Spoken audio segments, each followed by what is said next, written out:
এবার আবু ইউসুফ রহমাতুল্লাহি আলাইহি ওনার মা ডাকতে বলল, হুজুর আপনি আমার সন্তানকে আমি দিয়েছি লন্ডের দুপার কাজ শেখার জন্য, আপনি তাদেরকে এখানে বসায়া বসায়া আমার পরিবারে ক্ষতি করতেছেন।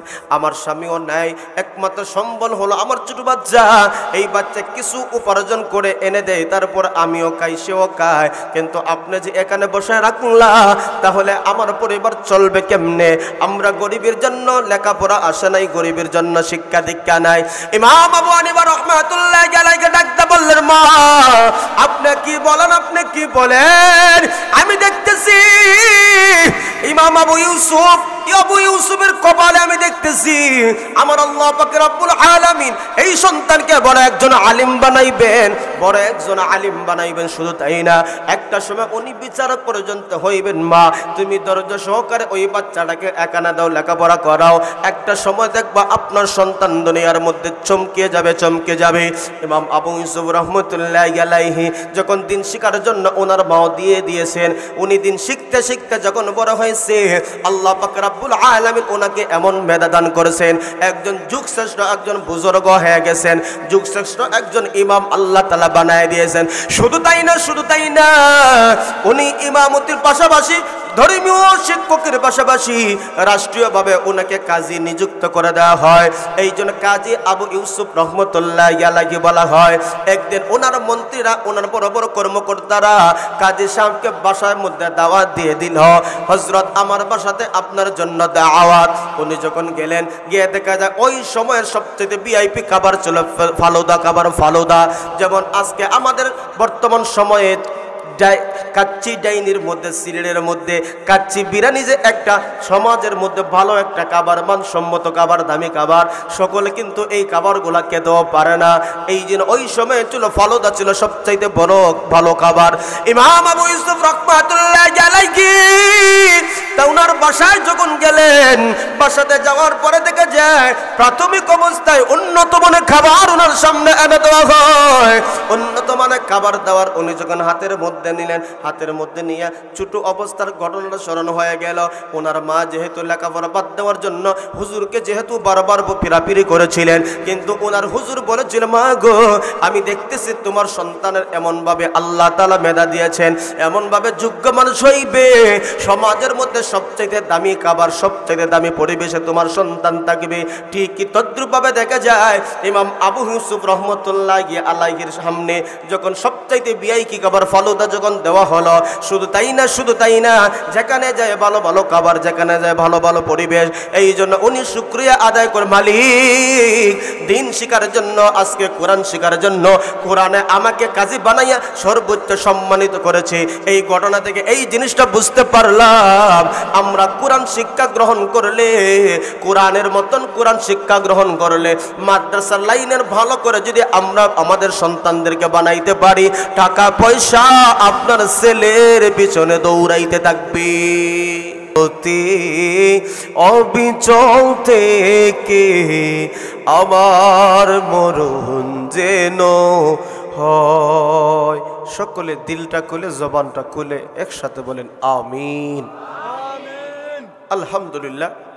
ঐতিহ্যবাহী দ্বীনি শিক্ষাপীঠ পূর্ব মরিয়া আনোয়ারুল উলুম মোহাম্মদিয়া মাদ্রাসা ও এতিমখানা বিয়ানীবাজার সিলেটের ৩১তম বার্ষিক ওয়াজ মাহফিলের শ্রদ্ধাভাজন সভাপতি সাহেব, মুআজ্জাজ মুকাররম উলামায়ে কেরাম, দিগার হযরত মুরব্বিয়ান আযম, সমবয়সী আমার কলিজার টুকরো যুবক ভাই, পর্দার আড়াল থেকে শ্রবণরত অত্যন্ত শ্রদ্ধা মা বোন, আলোচনা শুরু করার পূর্বে মহান রব্বুল আলামিনের দরবারে ও ফুরন্ত নিয়ামতের শুকর আদায় করি, যিনি আমাকে আপনাকে দয়া করে মায়া করে গুনাহ মাফের এক মাহফিলে আসার বসার কিছু কথা বলা এবং শোনার জন্য আল্লাহ তাআলা তৌফিক দান করেছেন।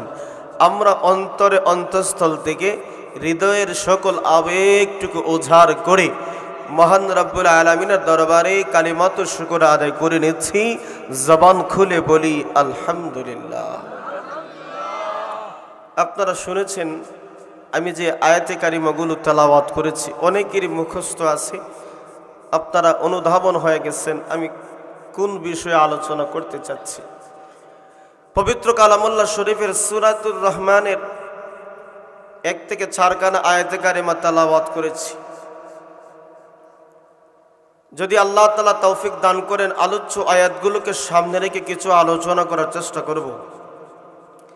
যেহেতু আজকে মাদ্রাসার উদ্যোগে এই মাহফিল, এই মাদ্রাসার শিক্ষার গুরুত্ব কতটুকু, দ্বীনি শিক্ষার গুরুত্ব কতটুকু, এগুলো আমাদেরকে জানার দরকার আছে না নাই? এগুলো আমাদেরকে জানার দরকার। আজকে সব থেকে যে শিক্ষাকে আমরা অবহেলা করছি, যেই শিক্ষাকে আমরা গুরুত্ব দেই না, সেটা হচ্ছে মাদ্রাসার শিক্ষা। কথা বলেন ঠিক না? একটু আওয়াজ দিতে পারবেন না? কথাগুলো বুঝলে একটু হা না বুঝলেন, তাহলে আপনাদের বুঝতে সহজ হবে, আর আমি আলোচনা করতেও আলহামদুলিল্লাহ ভালো লাগবে। মাইকের কন্ডিশন অত্যন্ত ভালো, মারহাবা বলেন। আর জোরে কর, যেইভাবে আছে এইভাবে থাক। মাইকের কন্ডিশন অত্যন্ত ভালো। যদি আপনারা আমাকে সাপোর্ট করেন, যতটুকু নির্ধারিত সময় আছে ততটুকুর ভিতরে কিছু গুরুত্বপূর্ণ কিছু কথা দিক নির্দেশনা বলবো। আল্লাহ আমাকে আপনাকে কবুল করুন, সকলে বলেন আমিন। আজকে আমাদের সমাজে 2টা শিক্ষা চালু আছে। একটা শিক্ষা হলো কোরআনের শিক্ষা, যাকে এক কথায় আমরা বলি মাদ্রাসার শিক্ষা। আরেকটা শিক্ষা আছে যেটা আমরা বলে থাকি জাগতিক শিক্ষা, স্কুল কলেজ ভার্সিটির শিক্ষা। এই 2টা শিক্ষা আমাদের সমাজে চালু আছে, কথা কোন ঠিক কিনা? তো আমরা যদি এক শিক্ষাকে আমরা অমূল্যায়ন করি আর নজরে থাকায় রাখি, তাহলে আমাদের কি মনুষ্যত্ব পাওয়া যাবে? কথা বলেন, পাওয়া যাবে না। অথচ কোরআনের শিক্ষার কতটুকু দাম, কোরআনের শিক্ষার কতটুকু জরুরি, এগুলা আমরা কিন্তু অনেকে বুঝি কিন্তু আমরা আমলে নেই না। কথা বলেন ঠিক না বেটি? মাদ্রাসার শিক্ষা আর স্কুলের শিক্ষা একটা আরেকটার সাথে সম্পর্ক আছে। আমরা বলি শিক্ষাই জাতির মেরুদণ্ড, কথা বলেন ঠিক নেই? তবে কোন শিক্ষা জাতির মেরুদণ্ড এটা কিন্তু আমরা জানি না। এক সময় ছিল শিক্ষাই জাতির মেরুদণ্ড, এখন আবার এর আগে লাগানো হয়েছে সুশিক্ষাই জাতির মেরুদণ্ড। কথা বলেন ঠিক কিনা? তাইলে বোঝা গেল শিক্ষাও আছে, যেই শিক্ষা গ্রহণ করে মানুষ সমাজের মধ্যে দুর্নীতিবাজ হয়, ঘুষখোর হয়, সমাজের মধ্যে বাটপাড়া হয়, সিটারি হয়, এমন শিক্ষক আছে, আছে না নাই? এমনও শিক্ষা আছে যে শিক্ষা করে মানুষের জমি দখল করে, মানুষের অন্যায়ভাবে হক মেরে খায়, দুর্নীতি করে, ঘুষ খায়। এরকম শিক্ষার্থী, এরকম শিক্ষক, এরকম অফিসার আমাদের সমাজে আছে না নাই? কথা বলেন, আছে না নাই? আজকে এমন শিক্ষা গ্রহণ করেছে যেই শিক্ষায় সমাজকে সুন্দর রাখার কথা, যেই শিক্ষায় পরিবেশ সুন্দর থাকার কথা, এই শিক্ষায় মানুষের সমাজকে উন্নতির পথে নিয়ে যাওয়ার কথা। কিন্তু আমাদের সমাজে এমন শিক্ষা, আমরা আমাদের ছেলে মেয়েদেরকে শিক্ষা দিচ্ছি, এই শিক্ষা করেও মানুষ দুর্নীতি করে, সুদ খায়, ঘুষ খায়, রোডের পরিবর্তে রাস্তায় বাঁশ দেয়। কথা কন না? যদি কোরআনের শিক্ষা শুরুতে থাকতো তাহলে ওই মানুষের অন্তরে ভয় থাকতো কার? কথা কন না, কার? যেই মানুষের ভিতরে আল্লাহর ভয় থাকবে, ওই মানুষটা কি কখনো মানুষকে কষ্ট দিতে পারে, দুর্নীতি করতে পারে, সুদ খাইতে পারে? আজকে আমাদের সমাজ এমন হয়েছে যেই সমাজে কোরআনের শিক্ষা না থাকার কারণে, সমাজে কোরআনের জ্ঞান না থাকার কারণে জাগতিক শিক্ষা মানুষ গ্রহণ করছে ঠিকই, এই শিক্ষা দ্বারা সমাজের উপকার হয় না, এই শিক্ষা দ্বারা দেশের উপকার হয় না, হয় দুর্নীতিবাজ নিজেদের উপহার, নিজেদের উপকার। কথা বলেন ঠিক না বেঠিক? সমাজ পাইব কেমনি? কয়েকদিন আগে ফেসবুকে দেখেছি যে যা করছে আমাদের সমাজে মোল্লারাই নষ্ট করছে। নাউজুবিল্লাহ কোন না? আচ্ছা বলেন তো দেখি, মোল্লারা কি নষ্ট করছে? মোল্লারা কি আজ পর্যন্ত সংসদে বসতে পারছে? কথা কোন? মোল্লারা কি আজকে সংসদের মধ্যে বসে অথবা দেশের গুরুত্বপূর্ণ জায়গার মধ্যে বসে দুর্নীতিবাজ করছে? কথা কোন না কেন? দুর্নীতিবাজ করছে। যা যা করছো তোমরাই তো করতেছো। কথা কোন ঠিক কিনা? স্কুলে পড়াও, কলেজে পড়াও, ভার্সিটিতে পড়াও, আমাদের দেশের সকল পাবলিকের ট্যাক্সের বিনিময়ে আপনি ডাক্তার হন, ইঞ্জিনিয়ার হন, ব্যারিস্টার হন, উকিল হন, সব কর্মকর্তা বড় বড় অফিসার হন, কিন্তু আমরা দেখি মানুষের কষ্টের ঘামে টাকা পয়সা ট্যাক্সে মানুষ আশা নিয়ে ইঞ্জিনিয়ার সরকারিভাবে বানাইলো, ডাক্তার বানাইলো, অফিসার বানাইলো। উদ্দেশ্য হলো ডাক্তার হলে আমাদের গরিবগুরা যারা আছে তারা একটু সেবা পাইবে, বিভিন্ন সেক্টরে আমরা সহজভাবে তাদের কাছ থেকে সেবা গ্রহণ করতে পারবো। কিন্তু এমন অবস্থা হয়েছে আমরা টাকা পয়সা দিয়ে তাদেরকে লেখাপড়া করাইছি, কিন্তু যখন আমরা ডাক্তারের কাছে যাই তখন 1000, 1500, 2000 ছাড়া ঢুকাই যায় না। কথা কোন ঠিক না? সর্বমহলেই এমন এক দুর্নীতি গ্রাস হয়ে গেছে। মূল একটাই সেটা হচ্ছে আমরা ব্যর্থ হয়েছি। যদি আমার ছেলে মেয়েদেরকে মূল ফাউন্ডেশন কোরআনের শিক্ষা তাদেরকে শুরুতেই আমরা দিতাম, এই কোরআনের শিক্ষায় মাদ্রাসার শিক্ষায় ফাউন্ডেশন যদি মূলই আমরা দিয়ে দিতাম, তাহলে যত বড় অফিসার হোক না কেন কোরআনের শিক্ষা যখন তার অন্তরের মধ্যে আসে, ঘুষ খাওয়ার জন্য যখন সুযোগ আসবে কোরআন বলবে ঘুষ হারাম, দুর্নীতি করার জন্য সুযোগ আসবে কোরআন বলবে দুর্নীতি করা হারাম, যখন মানুষকে কষ্ট দেওয়ার কথা সামনে আসবে কোরআন বলবে মানুষকে কষ্ট দেওয়া হারাম।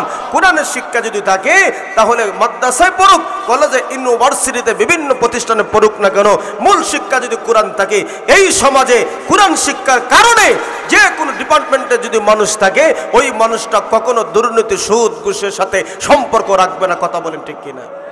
তো আজকে আমাদের সমাজে দুর্নীতি খুব কম হয়, কথা কন না কেন? কম না বেশি? সারছে। যদি আপনি এগেনস্ট পার্টি হন তাহলে তো সারছেই। কথা বলেন ঠিক কিনা? বইলে দিব স্যার এটা তো আপনার পার্টি না, এটা অন্য দলের পার্টি। তখন আপনাকে একটা কলমে সাইন আনতে গেলে জুতা 2 জোড়া বেল ছিঁড়বে। কথা বলেন ঠিক কিনা? এই হয় আমাদের আসল পরিস্থিতি, এই হয় আমাদের সমাজের চিত্র। যদি আমরা কোরআনকে ব্যক্তিগতভাবে, সামাজিকভাবে, রাষ্ট্রীয়ভাবে কোরআনকে যদি প্রতিষ্ঠিত না করতে পারি, কোরআনের আইন যদি সমাজে প্রতিষ্ঠিত না হয়, এই সমাজে ঘুষ বন্ধ হবে না, এই সমাজে দুর্নীতি বন্ধ হবে না, এই সমাজে টেন্ডারবাজি বন্ধ হবে না। কথা বলতে হবে ঠিক না ঠিক? দুর্নীতির একরায় বসে জাগির করে জ্ঞান, দুর্নীতির একরায় বসে জাগির করে জ্ঞান, কলম দিয়া কামায় টাকা, কলম দিয়া কামায় টাকা, ধরে সাদুরবান ওরা শিক্ষিত শয়তান, ওরা শিক্ষিত শয়তান, ওরা শিক্ষিত শয়তান, ওরা শিক্ষিত শয়তান। ওরা হলো দেশের লাগি মহামারীর মহতন, ফাইলে কলম টেকায়া চালায় ওরা নির্যাতন। ওরা হলো দেশের লাগি মহামারীর মহতন, ফাইলে কলম টেকায়া চালায় ওরা নির্যাতন। ঘুষের টাকায় ওদের বুড়ি, ঘুষের টাকায় ওদের বুড়ি করে যে টান টান। ওরা শিক্ষিত শয়তান, ওরা শিক্ষিত শয়তান, ওরা শিক্ষিত শয়তান, ওরা শিক্ষিত শয়তান। আসেনি না? না কথা কন না? একটা কলমের সাইনের বিনিময়ে হাজার হাজার লক্ষ লক্ষ টাকা দুর্নীতি হয়। কথা বলে হয় কি হয় না? পীরগিরি আর মাজার পূজায় চলছে দেশটা জড়িয়া, শিরকি আর ভণ্ডামিতে দেশটা গেছে ভরিয়া। পীরগিরি আর মাজার পূজায় চলছে দেশটা জড়িয়া, শিরকি আর ভণ্ডামিতে দেশটা গেছে ভরিয়া। গাজার কলকি টান মারিয়া, গাজার কলকি টান মারিয়া দেখায় খাজার শান। ওরা শিক্ষিত শয়তান, ওরা শিক্ষিত শয়তান, ওরা শিক্ষিত শয়তান, ওরা শিক্ষিত শয়তান। কথা বলেন আসেনি না? না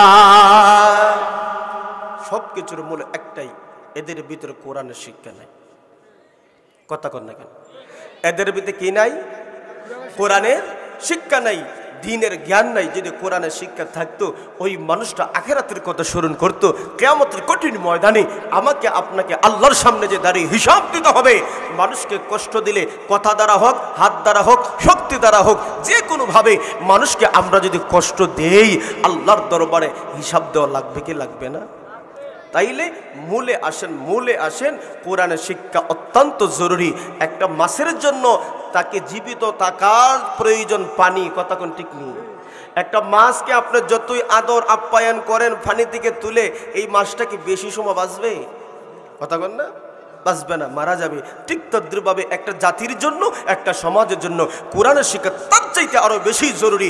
কারণ সমাজে যখন কোরআন থাকবে না, সমাজে যখন ইসলাম থাকবে না, সমাজে যখন ন্যায় নীতি ইনসাফ থাকবে না, এই সমাজ গরু ছাগল চাইতে আরো নিকৃষ্ট হবে। কথা বলতে কি আইয়ামে জাহিলিয়াতের যুগে আমার নবী যখন দুনিয়াতে আগমন করেছিলেন, আমার নবী আসার আগে মানুষের অবস্থা এমন ছিল, আইয়ামে জাহিলিয়াতের যুগ বলা হয়। ইনসাফ ছিল না, ন্যায় ছিল না, দুর্নীতি ছিল, সুদ ছিল, ঘুষ ছিল, জবরদস্তি ছিল, সব কিছু ছিল।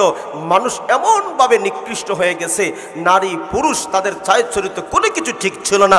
যখন নবীজি দুনিয়াতে আগমন করেছেন, আল্লাহর নবী সাল্লাল্লাহু আলাইহি সাল্লাম যখন 40 বছর পদার্পণ করলেন, যখন আল্লাহ কোরআন নাজিল করলেন, এই কোরআনের ছোঁয়ায় আইয়ামে জাহিলিয়াতের যুগকে আমার আপনার নবী সোনালী যুগ বানিয়েছেন। কথা বলেন ঠিক দিলে কি বুঝলেন? কোরআন ছাড়া সমাজ সুন্দর হওয়া যাবে? আমরা জানি বুঝি, কিন্তু কোরআনের শিক্ষাটাকে আমরা মূল্যায়ন করি। এই জন্য আমাদের সমাজে দুইটা শিক্ষা চালু আছে। একটা হলো কলেজ ভার্সিটি, বিভিন্ন জাগতিক শিক্ষা।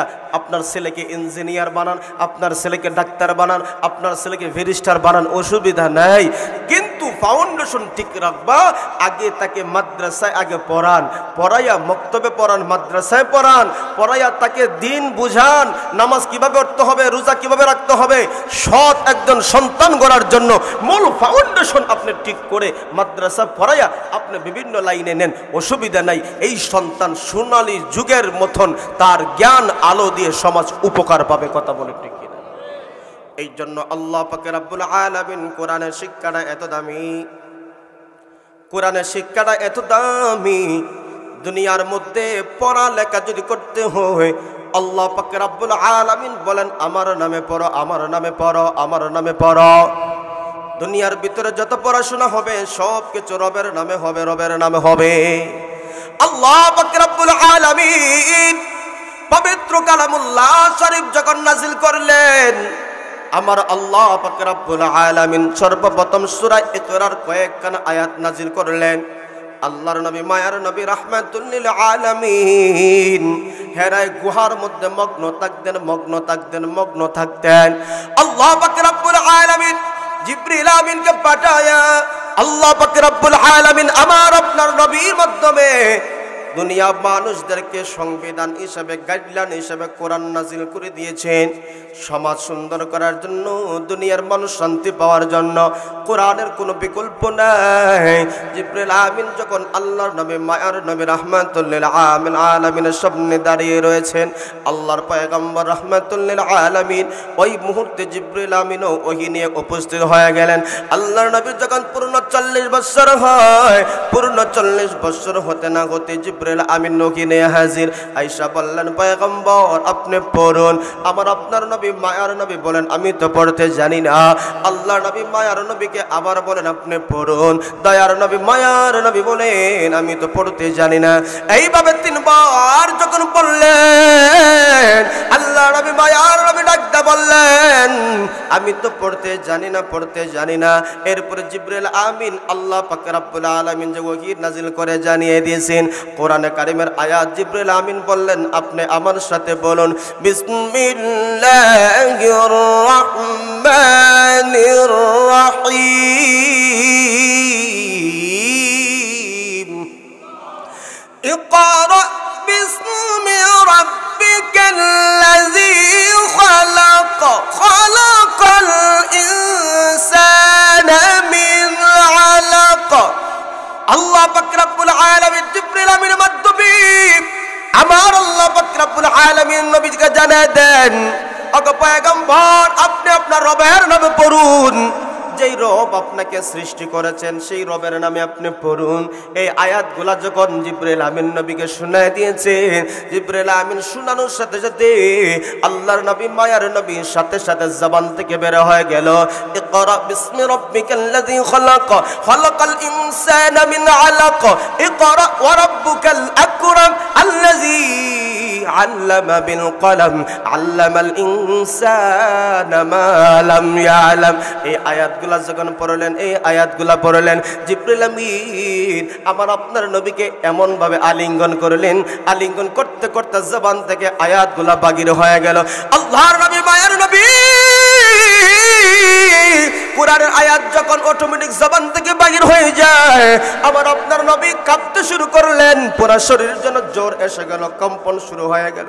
আল্লাহর নবী যখন খাদিজার ঘরে চলে যায়, খাদিজার ঘরে যাইয়া বলেন, হে আমার প্রাণের বিবি, আজকে এই ঘটনাগুলা ঘটলো, আমার জানের শঙ্কা হয়, আমার জানের ভয় হয়। ওই সময় খাদিজা রাদিয়াল্লাহু তাআলা আনহা আমার আপনার নবীকে সান্ত্বনা দিয়েছিলেন। স্বামী যদি বিপদে পড়ে, স্বামী যদি মুসিবতে পড়ে, একজন স্ত্রীর দায়িত্ব হচ্ছে স্বামীর পাশে দাঁড়ানো। কথা বল না? আজকে আপনি আমি দেখি, স্বামী যদি বড় লোক হয়, ব্যবসার মধ্যে যদি কোনো লস হয়ে যায়, তাহলে ওই স্বামী যখন ধীরে ধীরে ধীরে ধীরে যখন টাকা পয়সা দুর্বল হয়ে যায়, আপনি আমাদের অনেক নারী আছে, অনেক মেয়ে আছে, ওই স্বামীকে বাদ দিয়ে অন্য স্বামীর ঘরে চলে যায়, আসেনি না নাই? কিন্তু ও মা বোন, খাদিজা রাদিয়াল্লাহু তাআলা আনহা যেমন ভাবে আমার আপনার নবী বিপদে পড়েছেন, পাশে দাঁড়িয়েছেন, এখান থেকে আরেকটা বিষয় শিক্ষণীয় আছে।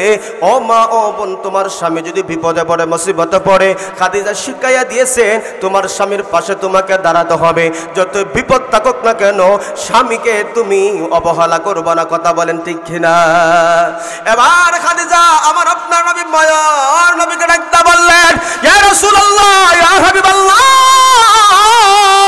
ওগো আল্লাহর পয়গম্বর, আপনি এমন মানুষ, আপনি এমন চরিত্র অধিকারী, আমার আল্লাহ পাক রব্বুল আলামিন আপনাকে বেইজ্জতি করবেন না, আপনাকে বেইজ্জতি করবেন না।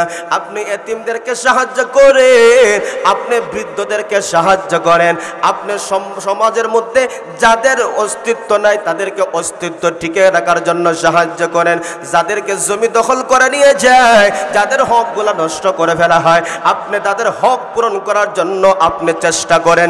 এক কথা আল্লাহর নবী মায়ার নবীকে সান্ত্বনা দিয়েছেন, ওগো পয়গম্বর, আমার আল্লাহ এই গুণওয়ালা মানুষকে কখনো সমাজের মধ্যে লজ্জা দিবেন না। তবে আসুন, আমার একজন ভাই আছে, ওয়ারাকা ইবনে নাওফাল, উনি তাওরাত পড়েছে, জাবুর পড়েছে, ইনজিল পড়েছে, আসমানি কিতাবের জ্ঞান ওনার আছে। ওনার কাছে যদি যায় তাহলে এর সলিউশন হয়ে যাবে। কি অবস্থা আপনার হয়েছে? ওয়ারাকা ইবনে নাওফালের কাছে যখন খাদিজা রাদিয়াল্লাহু তাআলা আল্লাহর নবী মায়ার নবীকে নিয়ে গেলেন, ওয়ারাকা ইবনে নাওফাল ওই সময় বৃদ্ধ হয়ে গেছে, বৃদ্ধ অবস্থায় বললেন, খাদিজা উনি কে হয়? বললেন, আমার স্বামী। কি হয়েছে একটু খুলে বলো। আল্লাহর নবী মায়ার নবী রাহমাতুল লিল আলামিনের অবস্থা খুলে বর্ণনা করলেন। আসমান থেকে, গায়বী থেকে কি যেন আওয়াজ আসে, সাদা পোশাক পরিহিত ব্যক্তি কি যেন পড়াইছে, উনিও পড়লেন। সবগুলা যখন বর্ণনা করলেন, এবার ওয়ারাকা ইবনে নাওফাল চোখের পানি তীরে গিয়ে বলে, মুহাম্মদ, ভয় করার কোনো কারণ নাই, টেনশন নেওয়ার কোনো কারণ নাই। মুসা পয়গম্বর উপর যা নাজিল হয়েছে, ইব্রাহিম পয়গম্বর উপর যা নাজিল হয়েছে, ঈসা পয়গম্বর উপর যা নাজিল হয়েছে, সমস্ত নবীদের উপর যা কিছু আল্লাহর পক্ষ থেকে ওহী নাজিল হয়েছে, আমার আল্লাহ তোমার উপরও ওহী নাজিল শুরু করেছে। তবে একটা কথা বলি মুহাম্মদ, তুমি যখন ইলমে ওহী, তুমি যখন কোরআনের জ্ঞান সমাজের মধ্যে প্রতিষ্ঠিত করার জন্য দ্বীনে ইলাহির দাওয়াত দিবা, আপনার আপনজন যারা ছিল, আপনার আপনজন শত্রু হয়ে যাবে, আপনার কাছের মানুষগুলা শত্রু হয়ে যাবে। কিন্তু আমি তো বৃদ্ধ হয়ে গেলাম। আল্লাহর নবীকে ডাকতে বললে, মুহাম্মদ, যেই দিন মক্কার লোকেরা তোমার বিরুদ্ধে চলে যাবে, যেই দিন মক্কার লোকেরা তোমার বিরুদ্ধে কথা বলবে, সেই দিন আমি যদি থাকতাম তাহলে তোমার উপর ঈমান আমি ওই সময় তোমার সাথে তোমার পক্ষ নিয়ে তাদের সাথে লড়াই করতাম, সংগ্রাম করতাম। ওয়ারাকা ইবনে নাওফল যখন দুনিয়া থেকে বিদায় হয়েছে, ওয়ারাকা ইবনে নাওফলকেও আমার আল্লাহ জান্নাতে হিসাবে গ্রহণ করে নিয়েছেন। এই জন্য কোরআনের শিক্ষা চালু হয়ে গেল। আল্লাহর নবী যখন বারবার ওহী যখন নাজিল হয়, তখন দয়ার নবী মায়ের নবী রাহমাতুল লিল আলামিন জবানটাকে বারবার নড়াচড়া করে, অর্থাৎ জিবরিল একবার পড়ে, আমার নবী এর ফাঁকিতে দুই একবার পড়ার চেষ্টা করে। জিবরিল আমিন থেকে নবীজি বারবার হিফজ করার জন্য জিহ্বাটা বারবার নাড়ায়। আল্লাহ পাক রব্বুল আলামিন কোরআনের আয়াত নাজিল করে জানিয়ে দিলেন, লা তুহাররিক বিহি লিসানাকা লিতা'জালা বিহি, ইন্না আলাইনা জামআহু ওয়া কুরআনা ফাইযা ক্বরানাহু ফাত্তাবি'না। আল্লাহ পাক রব্বুল আলামিন কোরআনের আয়াত নাজিল করে জানিয়ে দিয়েছেন, ওগো পয়গম্বর, লা তুহাররিক বিহি লিসানাকা লিতা'জালা বিহি, ইন্না আলাইনা জামআহু ওয়া কুরআনা, ফাইযা ক্বরানাহু ফাত্তাবি কুরআনা। এই আয়াত নাজিল করে আল্লাহ জানিয়ে দিয়েছেন, আপনার জবানটা বারবার আপনি নাড়াইবেন না। আমি দেখতেছি কোরআন হিফজ করার জন্য আপনি জিহ্বাটাকে নানান, বারবার হিফজ করার জন্য বারবার নানান। আমার কথা হলো পয়গম্বর, জিবরিল আমিন যা পড়ে আপনার সাথে সাথে পড়বা, আমি আল্লাহ তাআলা এমন ভাবে আপনার অন্তরের মধ্যে গাঁথিয়া দিব, আপনি একবার শুধু অনুসরণ করবা, হিফজ করার দায়িত্ব আমার আল্লাহর। সুবহানাল্লাহ। এই জন্য কোরআন যখন সমাজে প্রতিষ্ঠিত হয়ে যায়, এই সমাজে শান্তির আশা পাওয়া যায়। এই জন্য আল্লাহ পাক রব্বুল আলামিন বলেন, দুনিয়ার মধ্যে যে পড়াশোনাটা হবে, সর্বপ্রথম পড়াটা হবে আমার মালিকের নামে। কথা বলেন ঠিক কিনা? দুনিয়াতে যতই লেখাপড়া হোক না কেন, সব লেখাপড়ার মূলে আমরা পরিচয় পেতে চাই কার? আর জোরে কর আল্লাহ। এই জন্য আল্লাহ বলেন, ইকরা বিসমি রাব্বিকাল্লাযী খালাক। আল্লাহ বলেন, ওগো নবী আপনি পড়ুন আপনার রবের নামে, যিনি আপনাকে সৃষ্টি করেছেন। এর দ্বারা আল্লাহ বুঝাতে চায় আমাদের সৃষ্টি করেছেন তিনি কে? কথা কন না ভাই, তিনি কে? আল্লাহ আমাদেরকে সৃষ্টি করেছেন, আল্লাহ আমাদের রব, আল্লাহ আমাদের মালিক। তাইলে বুঝা গেল দুনিয়াতে যত পড়াশোনা হবে সব কার নামে? আর জোরে কর আল্লাহর নামে পড়াশোনা হবে। এই জন্য আমরা মাদ্রাসা বলেন, মক্তবে বলেন, এই যে কোরআনের শিক্ষাটা দেওয়া হয়, এই কোরআনের মূল শিক্ষা যদি সমাজের মধ্যে আপনার ছেলেকে, আপনার মেয়েকে যদি মূল শিক্ষাটা আপনি শিখিয়ে দিতে পারেন, এরপরে স্কুলে নেন, কলেজে নেন, যে কোনো লাইনে আপনি পড়েন, কিন্তু মূল শিক্ষা কোরআন যখন তার অন্তরে থাকবে, ওই ছেলেটা বেপথে যাবে। আর জোরে বলেন, এই ছেলে বেপথে যাবে না। এই জন্য আমাদের সমাজে দুইটা শিক্ষা চালু আছে, যারা স্কুলে পড়ে, যারা ভার্সিটিতে পড়ে, মাদ্রাসার শিক্ষাকে তারা আর চোখে তাকায়। কথা কোন দেখি? আজকে মাদ্রাসার শিক্ষার আমাদের কাছে দাম নাই। কেন দাম নাই? আপনারা বলবেন, মাদ্রাসা শিক্ষা লেখাপড়া কইরা বেতন আর কত? কথা কোন দেখি?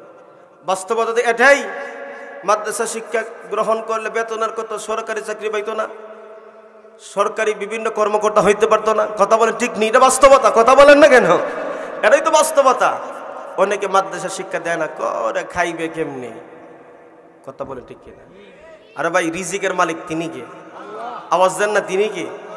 যদি আমরা সমাজ যদি সচেতন হইতাম, পাবলিক যদি সচেতন হইতো, তাহলে মাদ্রাসা শিক্ষার কত দাম হইতো জানেননি? আজকে যারা মাদ্রাসা চালান, আজকে যারা মসজিদ চালান, এই মসজিদের ইমাম সাহেবের বেতন যদি আমরা 30-35 হাজার টাকা যদি থাকতো, আপনি আমি দিতাম, তাহলে দেখতেন মাদ্রাসার শিক্ষার এত দাম হইতো, মাদ্রাসা শিক্ষার এত সুনাম হইতো, মানুষ স্কুল কলেজ বাদ দিয়া মাদ্রাসায় ভর্তি করে দিত। কারণ কেন জানেননি? আরে আমার ছেলেটা যদি মুয়াজ্জিন হয় তাহলে 20,000 পাইব, আমার ছেলে যদি ইমাম সাহেব হয় 30,000 পাইব। কেন স্কুলে পড়াইতাম, কেন কলেজে পড়াইতাম? শেষে দেখা যায় 10 লাখ 20 লাখ টাকা ঘুষ দেওয়া লাগে। কথা বলেন ঠিক কিনা? কারণ আমাদেরকে ব্রিটিশ আমাদেরকে এমনভাবে কাবু করে গেছে, মাদ্রাসার শিক্ষাটাকে মানুষের সামনে তুচ্ছ মনে করে দিয়া সমাজের মধ্যে অবহেলার একটা অবস্থান তৈরি করে গেছে। এই মাদ্রাসার শিক্ষাটাকে এখান থেকে আমারও সোচ্চার হতে হবে কোরআনের জন্য, ইসলামের জন্য, মাদ্রাসাকে টিকিয়ে রাখার জন্য। যতদিন মাদ্রাসা থাকবে ততদিন কোরআন থাকবে, যতদিন কোরআন থাকবে ততদিন দুনিয়া থাকবে। কথা বলেন ঠিক কিনা? রাসূল বলছেন, লা তাকুমুস সাআতু হাত্তা ইউকালা ফিল আরদি আল্লাহ আল্লাহ। এই জমানে যতদিন আল্লাহ আল্লাহ বলনেওয়ালা থাকবে ততদিন এই দুনিয়া থাকবে। তাইলে আপনারা বুঝে শুনে একটা উত্তর দিয়েন, আল্লাহ আল্লাহ বলনেওয়ালা স্কুলে শিক্ষা দেওয়া হয়? কথা কন না কেন? স্কুলে পরিপূর্ণভাবে আল্লাহ আল্লাহ শিক্ষা দেওয়া হয়? আল্লাহর বিধানগুলো পরিপূর্ণভাবে শিক্ষা দেওয়া হয়? না না না।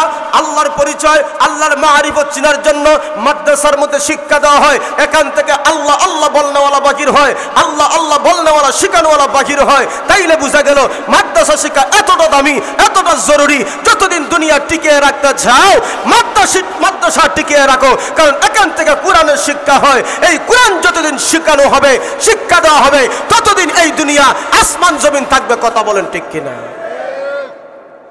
খার উসিলা খাও ঠাকুর ছিল না? কথা কন না। এই ছোট ছোট বাচ্চারা আপনি কোরআন পড়ে কোরআন শরীফ শিখে এইগুলা কষ্ট করে আজকে হিফজ হয় হাফিজ হয়, এই কোরআনগুলা শিখে শিখায়, এদের উসিলায় আল্লাহ তাআলা আসমান জমিন রাখছে। কথা বলেন ঠিক না বেটি? আল্লাহ আল্লাহ বলনেওয়ালা যদি দুনিয়াতে বন্ধ হয়ে যায় তাহলে এই আসমান থাকবে না, জমিন থাকবে না, বিল্ডিং থাকবে না, কোনো কিছুই থাকবে না। তাহলে আসমান জমিন টিকিয়ে রেখেছে আল্লাহ আল্লাহ বলনেওয়ালারা। তাইলে বোঝা গেল আল্লাহ আল্লাহ বলনেওয়ালা যেহেতু মাদ্রাসার মধ্যে পড়ানো হয়, এই মাদ্রাসার সাথে আমাদের সম্পর্ক রাখার দরকার আছে। কাজী আবু ইউসুফ রহমতুল্লাহ আলাইহি, ওনার বাবা মারা গেছেন শিশু অবস্থায়, মা আছেন বাবা নাই। তো মা চিন্তা করলেন যেহেতু বাবা নাই, বাবা না থাকলে লেখাপড়া করাইমু কেমনে আর খাওয়াইমুই কেমনে, চলবুই কেমনে। এই জন্য আবু ইউসুফ রহমতুল্লাহি আলাইহি উনাকে ওনার মা কি করছে, দুপাকিরে চিনেন নি? দুপাকিরে চিনেন না? ওই দুপির কাছে পাঠাই দিচ্ছে। ছোট ছোট বাচ্চারা দেখবেন স্টলের মধ্যে পানি সার্ভিস দেয় না, লন্ডি, যেটা লন্ডি। আর বিভিন্ন রেস্টুরেন্ট দেখবেন ছোট ছোট বাচ্চারা পানি সাপ্লাই দেয়। এবারে ইগুলো নেয় সালা তোলা একটু আগায় নেয়, 100-200 টাকা পায়। সংসার অবহেলা যারা আছে ছোট ছোট বাচ্চারা দেয়, মা চলে, অথবা এইভাবে অনেক পরিবেশ আসেনি না নাই। উনি চিন্তা করছেন বাবাও নাই, লেখাপড়া করাইমু কেমনে? আমাদের সমাজে তো আছে, আমরার লাগি লেখাপড়া নাই, বাপ নাই যার তার লাগি লেখাপড়া কপালর আইসে না। অনেকে কয়, কথা বলেন ঠিক কিনা? হিম্মত করলে সবকিছু হয়, কথা বলেন না। আল্লাহ কিন্তু অন্তর দেখে, আল্লাহ ভিতর থেকে শক্তি দেখে, তাওয়াক্কুল দেখে বান্দা দেখে তোর ভিতরে তাওয়াক্কুল কার আছে, ভরসা কার উপরে আছে, আসবাবপত্রের উপর ভরসা নাকি আল্লাহর উপর ভরসা, এটা আল্লাহ পরীক্ষা নিতে চায়। কথা কোন ঠিক কিনা? উনি চিন্তা করছেন লন্ডির মাঝে যখন দিয়া দিছেন, যাওয়া আসার পথে ইমাম আবু হানিফা রাহমাতুল্লাহি আলাইহি উনি গাছতলায় বৈশাম ছোট ছোট বাচ্চাদেরকে শিখায়। ইমাম আবু ইউসুফ রহমতুল্লাহি আলাইহি যখন লন্ডিতে যাইবেন, দুপাকির কাজ শেখার জন্য যাইবেন, গাছতলার ছোট ছোট বাচ্চারা যখন লেখাপড়া করে, কোরআন শিখে, কোরআন বুঝে, আমরা ছোট ছোট অবস্থায় সমাজ পরিবর্তনে আমরা দেখেছি আজকে ভালো ভালো বিল্ডিং পরিবেশ হয়েছে। কথা বলেন ঠিক কিনা? গাছতলা বৈশা বৈশা সূরা কেরাত শিখানো হইতো, ঠিক তদ্রুপভাবে ওই ছোট বাচ্চা আবু ইউসুফ রহমতুল্লাহি আলাইহি বৈশা যায়, দুপাকিরিতে যায় না। যখন কোরআন শিখে, কোরআন বুঝে ছোট ছোট বাচ্চারা, উনিও তাদের সাথে লেখাপড়া করে। ওইদিকে যিনি লন্ডনের মালিক ছিলেন, উনি তথ্য দিয়েছেন তোমার ছোট বাচ্চা কাজ শিখার জন্য দিলা ঠিকই, সময় মতো আসে না, সময় মতন আসে না। ওইদিকে সময় মতন যায় না। একটা পর্যায়ে বাচ্চা কোথায় যায়, মা পিছনে পিছনে আস্তে আস্তে আস্তে আস্তে দেখতেছেন একজন আলেম কোরআন শিখায়, ছোট ছোট বাচ্চাদেরকে দিন শিখায়। এই জন্য ওই বাচ্চাটাও তাদের সাথে বৈশা দিন শিখার জন্য বসে যায়। এবার আবু ইউসুফ রহমতুল্লাহি আলাইহি ওনার মা ডাকতে বললে, হুজুর আপনি আমার সন্তানকে আমি দিয়েছি লন্ডনের দুপার কাজ শিখার জন্যে, আপনি তাদেরকে এখানে বসায়া বসায়া আমার পরিবারে ক্ষতি করতেছেন। আমার স্বামীও নাই, একমাত্র সম্বল হলো আমার ছোট বাচ্চা। এই বাচ্চা কিছু উপার্জন করে এনে দেয়, তারপর আমিও খাই, সেও খায়। কিন্তু আপনি যে এখানে বসায় রাখলা, তাহলে আমার পরিবার চলবে কেমনে? আমরা গরিবের জন্য লেখাপড়া আসে নাই, গরিবের জন্য শিক্ষা দীক্ষা নাই। ইমাম আবু হানিফা রাহমাতুল্লাহি আলাইহি ডাকতে বললেন, মা আপনি কি বলেন, আপনি কি বলেন? আমি দেখতেছি ইমাম আবু ইউসুফের কপালে আমি দেখতেছি আমার আল্লাহ পাক রব্বুল আলামিন এই সন্তানকে বড় একজন আলিম বানাইবেন, বড় একজন আলিম বানাইবেন। শুধু তাই না, একটা সময় উনি বিচারক পর্যন্ত হইবেন। মা তুমি ধৈর্য সহকারে ওই বাচ্চাটাকে একানা দাও, লেখাপড়া করাও। একটা সময় দেখবা আপনার সন্তান দুনিয়ার মধ্যে চমকে যাবে, চমকে যাবে। ইমাম আবু ইউসুফ রহমতুল্লাহি আলাইহি যখন দিন শিখার জন্য ওনার মাও দিয়ে দিয়েছেন, উনি দিন শিখতে শিখতে যখন বড় হয়েছে, আল্লাহ পাক রব্বুল আলামিন ওনাকে এমন মেধা দান করেছেন, একজন যুগশ্রেষ্ঠ একজন বুজুর্গ হয়ে গেছেন, যুগশ্রেষ্ঠ একজন ইমাম আল্লাহ তাআলা বানায় দিয়েছেন। শুধু তাই না, শুধু তাই না, উনি ইমামতির পাশাপাশি ধর্মীয় শিক্ষকের পাশাপাশি রাষ্ট্রীয়ভাবে ওনাকে কাজী নিযুক্ত করে দেওয়া হয়। এই জন্য কাজী আবু ইউসুফ রহমতুল্লাহ আলাইহি বলা হয়। একদিন ওনার মন্ত্রীরা, ওনার বড় বড় কর্মকর্তারা কাজী সাহেবকে বাসার মধ্যে দাওয়াত দিয়ে দিল, হযরত আমার বাসাতে আপনার জন্য দাওয়াত। উনি যখন গেলেন, গিয়ে দেখা যায় ওই সময়ের সবচেয়ে ভিআইপি খাবার ছিল ফালুদা খাবার। ফালুদা যেমন আজকে আমাদের বর্তমান সময়ে কাচ্চি ডাইনির মধ্যে, সিলেটের মধ্যে কাচ্চি বিরিয়ানি যে একটা সমাজের মধ্যে ভালো একটা খাবার, মানসম্মত খাবার, দামি খাবার, সকলে কিন্তু এই খাবারগুলা খেতেও পারে না। এই জন্য ওই সময় ছিল ফালুদা ছিল সবচাইতে বড় ভালো খাবার। ইমাম আবু ইউসুফ রাহমাতুল্লাহ আলাইহি ওনার বাসায় যখন গেলেন, বাসাতে যাওয়ার পরে দেখা যায় প্রাথমিক অবস্থায় উন্নত মানের খাবার ওনার সামনে এনে দেওয়া হয়। উন্নত মানের খাবার দেওয়ার উনি যখন হাতের মধ্যে নিলেন, হাতের মধ্যে নিয়ে ছোট অবস্থার ঘটনাটা স্মরণ হয়ে গেল। ওনার মা যেহেতু লেখাপড়া বাদ দেওয়ার জন্য হুজুরকে যেহেতু বারবার ফিরাফিরি করেছিলেন, কিন্তু ওনার হুজুর বলেছিল, মা গো আমি দেখতেছি তোমার সন্তানের এমনভাবে আল্লাহ তাআলা মেধা দিয়েছেন, এমনভাবে যোগ্য মানুষ হইবে, সমাজের মধ্যে সবচেয়ে দামি খাবার, সবচেয়ে দামি পরিবেশে তোমার সন্তান থাকবে। ঠিকই তদ্রুপভাবে দেখা যায় ইমাম আবু ইউসুফ রহমতুল্লাহি আলাইহির সামনে যখন সবচাইতে ভিআইপি খাবার ফালুদা যখন দেওয়া হলো, শুধু তাই না, শুধু তাই না, যেখানে যায় ভালো ভালো খাবার, যেখানে যায় ভালো ভালো পরিবেশ। এই জন্য উনি শুকরিয়া আদায় করে, মালিক দিন শিকার জন্য, আজকে কোরআন শিকার জন্য কোরআনে আমাকে কাজী বানাইয়া সর্বোচ্চ সম্মানিত করেছে।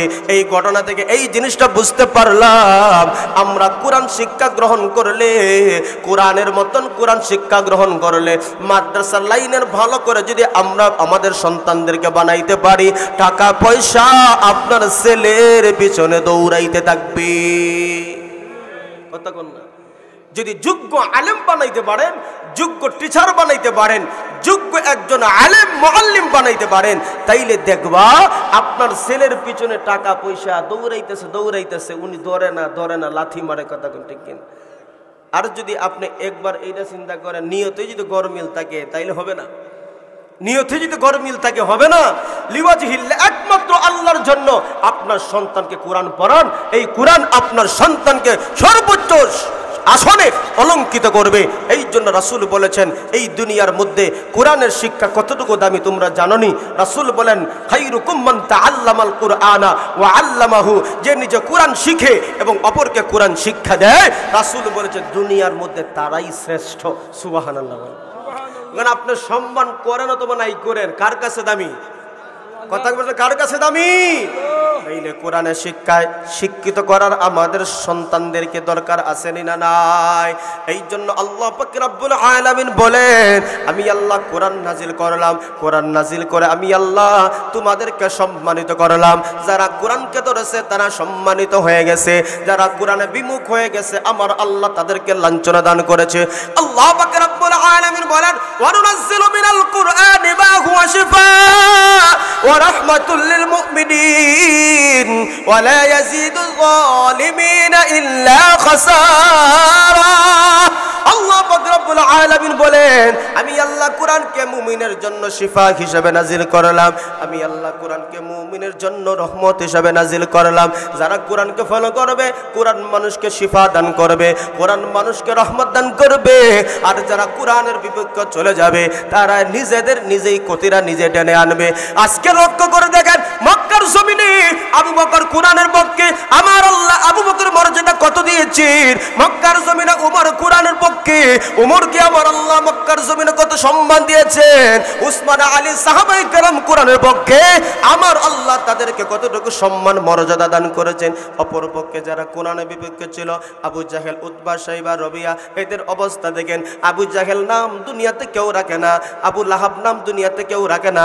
এই জন্য বিদুর্মীরা যারা কোরআনকে মিটিয়ে দেওয়ার জন্য সর্বহালতে ষড়যন্ত্র করত, আমার আল্লাহ পাক রব্বুল আলামিন তাদেরকে এমনভাবে নিচ্ছিন্ন করে দিয়েছেন, সমাজের মধ্যে তাদের কোনো মর্যাদা নাই, সমাজে তাদের কোনো সম্মান নাই, সমাজে তাদের কোনো অস্তিত্ব আমার আল্লাহ রেখে নাই। আজকে এদের নাম পর্যন্ত মানুষ ঘৃণার সাথে নেয়। ইহুদি, খ্রিস্টান, বিভিন্ন মুশরিক যারা আছে তারাও কিন্তু আবু জাহেল, উতবা, শাইবা এই নাম রাখে না। কথা বলেন ঠিক কিনা? এই নামের মধ্যে আমার আল্লাহ ঘৃণা শব্দ দিয়ে দিয়েছেন। উদ্দেশ্য হলো ওয়ালা ইয়াজিদুজ জালিমিনা ইল্লা খাসারা। কুরআনের পক্ষে থাকলে সম্মান হবে, কুরআনের বিপক্ষে চলে গেলে অসম্মানিত হয়। অসম্মানিত শুধু তা না, ক্রমান্বয়ে অসম্মানী আল্লাহ বাড়ায় দেয়। এই জন্য আমরা দেখি বাংলাদেশও দেখি কুরআনকে মিটিয়ে দেওয়ার জন্য, ইসলামকে মিটিয়ে দেওয়ার জন্য নাস্তিক মার্কা কিছু লোক লুটে পড়ে আছে। কথা বলেন ঠিক কিনা? কথা বলেন ঠিক না ঠিক? আজকে কোরআনকে মিটিয়ে দেওয়ার জন্য, ইসলামকে দমিয়ে রাখার জন্য আমাদের সমাজে দেখি একটা শ্রেণী উঠে পড়ে রেখেছে। আমরা এখান থেকে ব্যর্থ কণ্ঠে আওয়াজ তুলতে যাই। আবু জাহেল ছিল কোরআনের বিপক্ষে, উতবা ছিল কোরআনের বিপক্ষে, সাইবা ছিল কোরআনের বিপক্ষে। আমার আল্লাহ তাদের নাম নিশানা নিচ্ছিন্ন করে দিয়েছেন। এখান থেকে একটা আওয়াজ তুলতে যাই, যারা কোরআনের বিপক্ষে কথা বলবে, কোরআনের জন্য, ইসলামের জন্য যদি নিজের রক্ত জড়াতে হয়, নিজের সম্পদ বিলাতে হয়, কে কে রাজি আছেন আল্লাহর দ্বীনকে প্রতিষ্ঠাতা করার জন্য নিজের জিনকে বিলীন করবা? হাতটা তুলে আল্লাহকে দেখা দাও। আরেকটা সূরা কর না, নারায়ে তাকবীর, নারায়ে তাকবীর। দ্বীন ইসলাম, কোরআনের জন্য জীবন দিতে প্রস্তুত আছেন তো? কথা বলেন আছেন তো? কোরআনের জন্য জীবন প্রস্তুত, কোরআনের জন্য নিজের জীবনকে রক্ত জড়াতে প্রস্তুত আছেন না নাই? কে কে আছেন হাতটা ধরে দেখেন। আল্লাহ কবুল করে সকলে বলেন আমিন। কোরআনের জন্য যদি নিজের জীবন দিতে হয়, জানের মায়া ছাড়তে হবে। কথা কোন ঠিক নেই? রাজি আছেন? কত রাজি আছেন? এই মুহূর্তে নিজের জানটা দেওয়া লাগবে না, কণ্ঠটা ছেড়ে আল্লাহকে আমরা দেখায় দিতে চাই। কোরআনকে মহব্বত করি, দিনকে মহব্বত করি, কোরআনের জন্য, ইসলামের জন্য। আল্লাহ যদি শক্তি দিতে হয় শক্তি দিব, জান দিতে হয় জান দিব, মাল দিতে হয় মাল দিব। তারপরও কোরআন থেকে আমরা একটা মুহূর্ত পিছপা হব না। কথা বলে ঠিক না? দাঁড়ান ভাই দেখি, কোরআনের জন্য একটা মিনিট দাঁড়ান। সকলে দাঁড়ান, দাঁড়ান, দাঁড়ান, সকলে দাঁড়ান দেখি। আপনাদের ঘুমে দূরে গেছে, একটু দাঁড়ান কোরআনের জন্য। নারায়ে তাকবীর। হাতটা তুলে না না, জিহাদে যাইতে গেলে এরকম আওয়াজ দিলে হবে না, শক্তিও লাগবে। কথা বলেন ঠিক কিনা? কিন্তু আপনাদের যে অবস্থা, কোনো শক্তি নেই, হাতটা তুলছেন মোটামুটি একটু ভাব আনেন, কারণ আসি আমরা জিহাদের ময়দানে। কথা কোন ঠিক কিনা? কথা বলেন ঠিক না ঠিক? নারায়ে তাকবীর, নারায়ে তাকবীর। দিন ইসলাম, দিন ইসলাম জিন্দাবাদ, জিন্দাবাদ। মুসলমানের এই দেশেতে নাস্তিকদের ঠাঁই নাই, নাস্তিকদের পক্ষে যারা তাদের কোনো রক্ষা নাই। মুসলমানের এই দেশেতে ইস্কন্দের ঠাঁই নাই, ইস্কন্দের পক্ষে যারা তাদের কোনো রক্ষা নাই। ইস্কন্দের পক্ষে যারা নিয়েছে অবস্থান, এই বাংলাটাই হবে না যাও হিন্দুস্তান। জুরকদমের সামনে চলো, বজ্রকণ্ঠে আওয়াজ তোলো, সবাই মিলে একই তালে দাও না স্লোগান। নারায়ে তাকবীর, নারায়ে তাকবীর। দিন ইসলাম, দিন ইসলাম জিন্দাবাদ, জিন্দাবাদ। আল কোরআনের আলো, আল হাদিসের আলো, নারায়ে তাকবীর। মোটামুটি ভাব আইছেনি? কোরআনের জন্য আমরা নিজের জীবন বিলাতে পারি, আমরা কোনো কিছু পরোয়া করি না। কথা বলেন মুসলমান ঠিক না ঠিক? আল কোরআনের সৈনিক আমার নেই তো কোনো ভয়, এক আল্লাহর গোলাম আমি, এই তো পরিচয় আমার, এই তো পরিচয়। কথা বলেন ঠিক না? আল কোরআনের সৈনিক আমার নেই তো কোনো ভয়, এক আল্লাহর গোলাম আমি, এই তো পরিচয় আমার, এই তো পরিচয়। এই পৃথিবীর সবই নকল, এই পৃথিবীর সবই নকল, আসল কিছু নয়। এক আল্লাহর গোলাম আমি, এই তো পরিচয় আমার, এই তো পরিচয়। কোরআন হাদিস শাসনতন্ত্র রাসূল আমার নেতা, উৎসাহ আমার চির অম্লান ইতিহাস বীরগাথা। এক আল্লাহ ছাড়া আমার দিলে, এক আল্লাহ ছাড়া আমার দিলে নেই তো কারু ভয়। এক আল্লাহর গোলাম আমি, এই তো পরিচয় আমার, এই তো পরিচয়। আল কোরআনের সৈনিক আমার নেই তো কোনো ভয়, এক আল্লাহর গোলাম আমি, এই তো পরিচয় আমার, এই তো পরিচয়। আওয়াজ দেন, আমাদের পরিচয় একটাই, আমরা কার গোলাম? আওয়াজ দেন না, আমরা কার গোলাম? আমরা কোরআনের সৈনিক। এই কোরআনকে টিকে রাখার জন্য জান দিতে হলে জান দিব, মাল দিতে হলে মাল দিব। কোরআনের অবমাননা মুসলমান সহ্য করতে পারে না, পারে না, পারে না। ঠিক কিনা জোরে? কোরআন দামি, কোরআনকে মহব্বত যারা করেছে তারাও দামি। কথা বলে ঠিক কিনা? এই কোরআনকে যারা ফলো করবে, এই কোরআনকে যারা নিজের জীবন থেকে মহব্বত করবে, ব্যক্তিগত জীবনে, পারিবারিক জীবনে, সামাজিক জীবনে কোরআনকে যারা মহব্বত করবে, কোরআনকে যারা ফলো করবে, এই কোরআন তাকে একটা সময় সুপারিশ করে জান্নাতে নিয়ে যাবে। কথা কোন ঠিক কিনা? শুধু আমার কথা না, কোরআন পড়েন, কোরআন বুঝেন, কোরআন মুআফিক আমল করে দেখেন কতটা না মজা লাগে। কথা বলে ঠিক কিনা? এই জন্য আমরা তো কোরআন পড়তেও পারি না, মজাও পাই না। কথা কন না? গান গায়, গাইতে পারে, সুর আছে, গান গায়, মজা লাগে, হাঁটে, মজা লাগে। কিন্তু গান থেকে কি আমার আল্লাহর কালামের কি সুর এত কম না বেশি? আমরা তো জানি কিন্তু পড়তে তো পারি না। আফসোস লাগে। কিছু কিছু মানুষ এখনো আফসোস করে, যখন শবে বরাত আসে, লাইলাতুল কদর আসে, রমজান মাস আসে, বিভিন্ন দিবসে মানুষ যখন যায়, আমরা তো মুসলমান হয়েছি দিবস মার্কা মুসলমান। কথা কোন কেন? আমরা মুসলমান দিবস মার্কা মুসলমান। আজকে মসজিদে দেখবেন নামাজি পাওয়া যায় না, অথচ মসজিদ কত সুন্দর টাইস করা আছে, এসি পর্যন্ত লাগানো। কথা বলেন, বাস্তব কথা বলেন না কেন? ঠিক কিনা? নাই, মুসল্লি নাই। শুক্রবারে মোটামুটি মুসল্লি এমন পর্যায়ে হয়, রাস্তা পর্যন্ত নামাজ হয়। নামাজ কি শুধু আল্লাহ তাআলা শুক্রবারে দিয়েছিলেন? কথা কোন না? আমাদের অবস্থা হলো এই। শুধু তা না, আমরা দিবস কেন্দ্রিক মুসলমান হয়ে গেছি। আমরা দিবস কেন্দ্রিক মুসলমান। শুক্রবারের মুসল্লি বেড়ে যায়, লাইলাতুল বরাত আসলে মুসল্লি বেড়ে যায়, লাইলাতুল কদর আসলে মুসল্লি বেড়ে যায়, দুই ঈদ আসলে ঈদগাহ জায়গা থাকে না। কথা কোন না? অথচ আমাদের উচিত তো ছিল 5 বেলা আমাদেরকে মুয়াজ্জিন আহ্বান করে 5 ওয়াক্ত নামাজ মুসলমানের উপর ফরজ, এই বিধান আমরা কিন্তু পালন করি না। যেই কথাটা আমি আপনাদেরকে বলতে চাই, দিবস কেন্দ্রিক এমন অবস্থা হয় যখন মানুষ কোরআন পড়তে পারে না, কোরআন বুঝতে পারে না। যখন দেখবেন মানুষ মসজিদে বৈশা এক কোনায় বৈশা সুন্দর করে কোরআন মাজিদ তেলাওয়াত করে, মধুর সুরে কোরআন পড়ে, যারা কোরআন পড়তে পারে না তখন তার ভিতরে একটা ধাক্কা লাগে, আফসোস লাগে, হায় আমি যদি মক্তবে যাইতাম তাহলে কোরআনটা পড়তে পারতাম, আমি যদি মাদ্রাসা যাইতাম তাহলে কোরআনটা পড়তে পারতাম।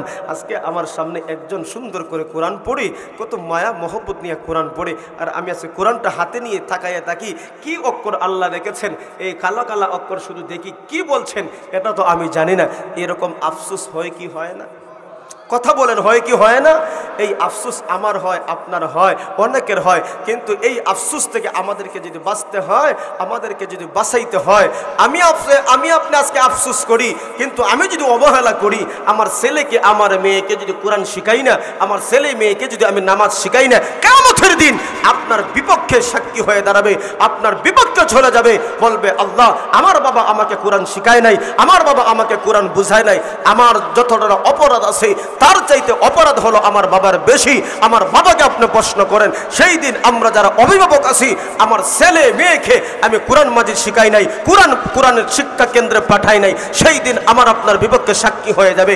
সেই দিন আমরা কি আল্লাহর আদালত থেকে ছুটতে পারবো? কথা কর না দেখি। সেই দিন আমরা ছুটতে পারবো না। সেই কঠিন বিপদ থেকে উদ্ধার হওয়ার জন্য আমাকে আপনাকে অবশ্যই এখান থেকে সবক নিতে হবে। অবহেলা যা হয়েছে হয়েছে, আর অবহেলা না। আমার সন্তানকে কোরআন পড়াবো, আমার সন্তানকে, আমার ছেলে মেয়েকে কোরআনের শিক্ষায় আমরা পাঠাবো ইনশাআল্লাহ। কোরআনের শিক্ষার দাম আসেনি? কথা বলেন। এই জন্য আল্লাহ পাক রব্বুল আলামিন বলেন আর রহমান, রহমান হলেন তিনি, রহমান হলেন তিনি। আল্লামাল কুরআন, কোরআন শিক্ষা দিয়েছেন যিনি। খলাকাল ইনসান, মানুষ বানাইছেন যিনি। আল্লামাহুল বায়ান, মানুষকে বানাইয়া শেষ নয়। আল্লাহ বলেন আমি তাদেরকে মনের ভাব প্রকাশ করার ক্ষমতা দান করলাম। আল্লাহ পাক রব্বুল আলামিন সূরা রহমানের মধ্যে আল্লাহ তাআলা সৃষ্টিজীবের মধ্যে যারা কোরআন শিখবে, কোরআন বুঝবে, কোরআন মাফিক জীবন যাপন পরিচালনা করবে, আমার আল্লাহ তাদেরকে আলাদা একটা সম্মানিত দেখেছেন, সম্মানিত করেছেন। মক্কার বেঈমান মুশরিকরা আমার আপনার নবীকে ডাকতে বলল, ও মুহাম্মদ, আমাদের একটা পরিচয় আছে, আমাদের একটা পরিচয় আছে। তোমার যেমন পরিচয় আছে, তোমার বাবা আব্দুল্লাহ, তোমার মাতা আমেনা, তোমার দাদা আব্দুল মুত্তালিব, তোমার যেমন একটা পরিচয় আছে, তুমি যে এক আল্লাহর কথা বলো, এক আল্লাহর দাওয়াত তুমি দাও, কোরআন যে শিখাও, তোমার আল্লাহর পরিচয় একটু আমাদেরকে বলুন না। আল্লাহ পাক রব্বুল আলামিন ডাক দেবেন, পয়গম্বর, বেঈমান মুশরিকরা আমার পরিচয় জানে, জানিয়াও না জানার বান্দর সে। কথা কোন ঠিক না? জানে জানে জানে বুঝে বুঝি, তারপরও না বোঝার ভান ধরেছে। আজকে আমাদের সমাজে দেখবা, কেউ যদি ঘুমের বান ধরে, জাগ্রত মানুষ ঘুমের বান ধরে, আপনি যদি যতই তাকে ডাকেন তাহলে আপনার ডাকে সাড়া দিবে না, কারণ ঘুমের বান ধরে পড়ে আছে। কথা বলেন ঠিক কিনা? আল্লাহ পাক রব্বুল আলামিন ডাকতে বলে, পয়গম্বর, তারা তো ঘুমের বান ধরে আছে, আপনি যতই তাদের সামনে আমার পরিচয়টা তুলবেন, তারপরও তারা মানবে না, তারপরও তারা মানবে না। আল্লাহ পাক রব্বুল আলামিন তারপরও আমার আল্লাহর পরিচয় তুলে ধরেছেন। ওগো পয়গম্বর, আপনি বেঈমান মুশরিকদেরকে আমার পরিচয়টা আপনি দিয়ে দেন। আল্লাহ পাক রব্বুল আলামিন তার পরিচয় কোরআনের বিভিন্ন আয়াতে আল্লাহ তাআলা দিয়েছেন। সূরা রহমানে যে শব্দ দ্বারা শুরু করেছেন, আর রহমান, রহমান হলেন তিনি, দয়াময় আল্লাহ হলেন তিনি, কোরআন শিক্ষা দিয়েছেন যিনি, মানুষ বানাইছেন যিনি, মানুষকে কথা বলার যোগ্যতা দান করেছেন যিনি, তিনি হলেন রহমান। এখানে একটা প্রশ্ন থেকে যায়, যে প্রশ্নটা আমাদেরকে বুঝতে হবে। আমরা থেকে মানুষ দুনিয়াতে আগে আসে, তারপরে কোরআন শিখে, কিন্তু আল্লাহ তাআলা কোরআনের শিক্ষাটা আগে আনলেন, মানুষকে বানাইছেন, এই কথাটা পড়ে নিলেন কেন? এটা হলো প্রশ্ন। তাফসীর কারকরা কিতাবের মধ্যে ব্যাখ্যায় উল্লেখ করেছেন, আমার আল্লাহ যেইভাবে বর্ণনা করেছেন, আমার আল্লাহ জানেন তিনি কেন বর্ণনা করেছেন, এক কথা। দুই নম্বর হলো, আমার আল্লাহ এই কথাটা বোঝাতে চায়, তাফসীর কারকরা লিখেন, কোরআনের শিক্ষা এত দামি, কোরআনের শিক্ষা এত মর্যাদাপূর্ণ, আল্লাহ তাআলা বোঝাতে চায়, মানুষের মতন মানুষ হইলেই মানুষ হওয়া যায় না, মানুষের ঘরে জন্মগ্রহণ করলেই শুধু মানুষ হওয়া যায় না, যদি প্রকৃতপক্ষে মানুষ হতে হয়, আমার আল্লাহ বলেন, কোরআন পড়ো, কোরআন বুঝো, কোরআন মাফিক জীবন যাপন পরিচালনা করো।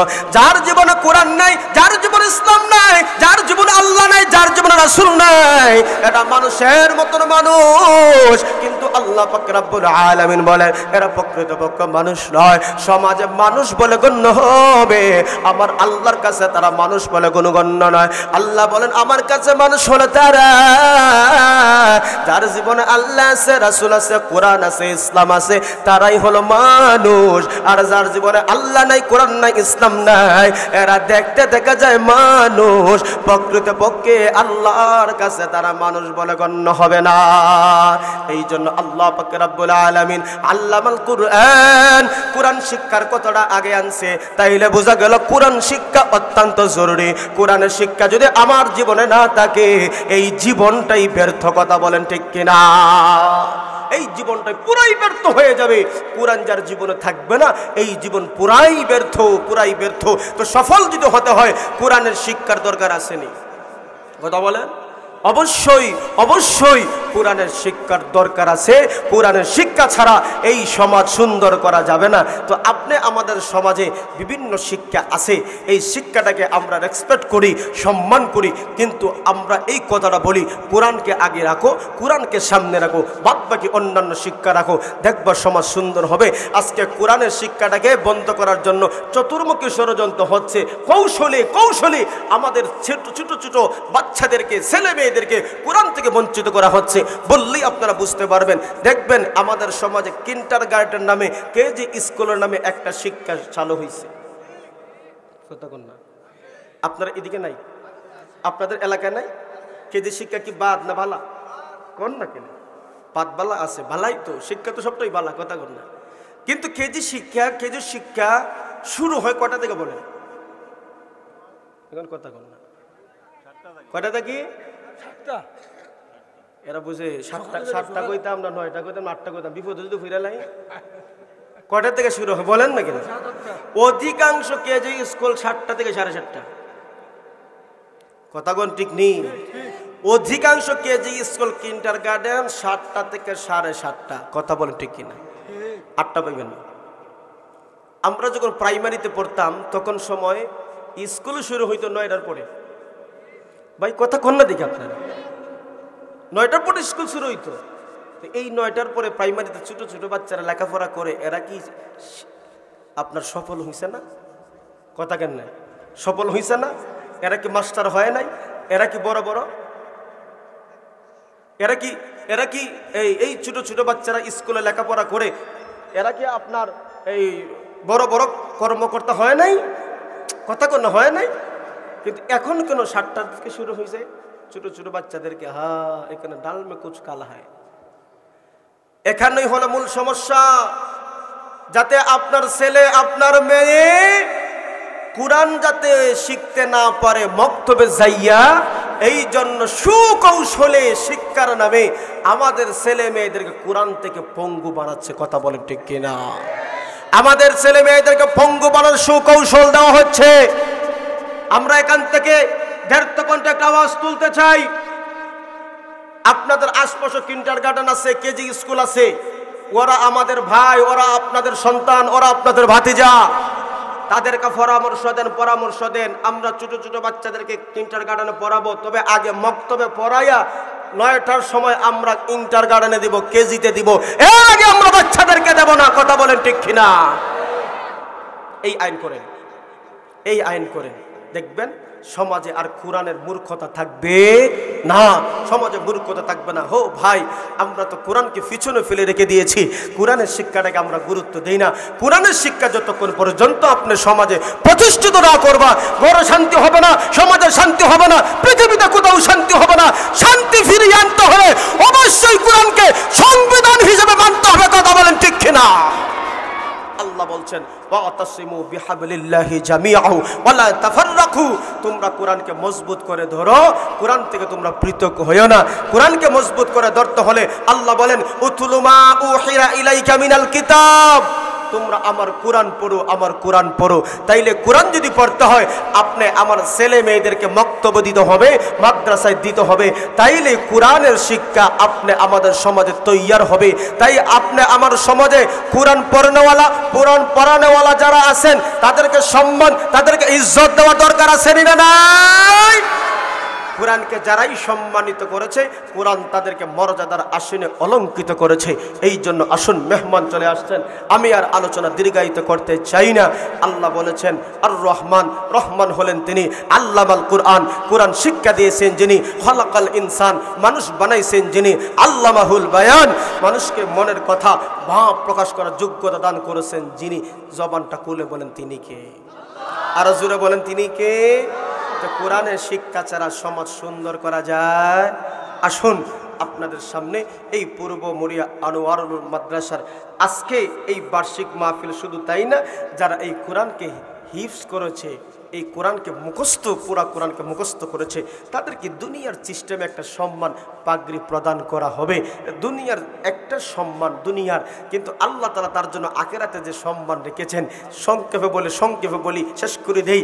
রাসূল বলছেন যারা কোরআন হিফজ করলো, কোরআন মুখস্থ করলো, কোরআনের আদেশগুলা মানলো, নিষেধগুলা থেকে নিজেকে সেভ করে চললো, আল্লাহ কিয়ামতের দিন বলবেন, হে কোরআন হাফেজ, হে কোরআন আলেম, তুমি পড়তে থাকো, চড়তে থাকো, পড়তে থাকে, চড়তে থাকো, যেই জায়গা থেকে আয়াত শেষ হবে আল্লাহ বলবেন এখানেই তোমার বাসস্থান। ও শাশিরে গিয়ে রাত্রে 10টার সময় সুবহানাল্লাহ শুনাইবেন, একটা জোরে বলেন না সুবহানাল্লাহ। তাইলে এই যে মর্যাদা, কোরআন শেখানোওয়ালা, শুধু তাই না, যারা কোরআন শিখবে, শিখাইবে, কোরআন মাফিক জীবনযাপন করবে, হাফেজ হবে, আলেম হবে, তার মা বাবাকে আল্লাহ তাআলা কিয়ামতের দিন আল্লাহ তাআলা তাজ পরাইবেন, স্বর্ণের মুকুট পরাইবেন, সম্মান দিবেন। এই সম্মান আমরা চাই কি চাই না? কে কে চান হাত তুলেন দেখি। আল্লাহ কবুল করে, সকলে বলেন আমিন।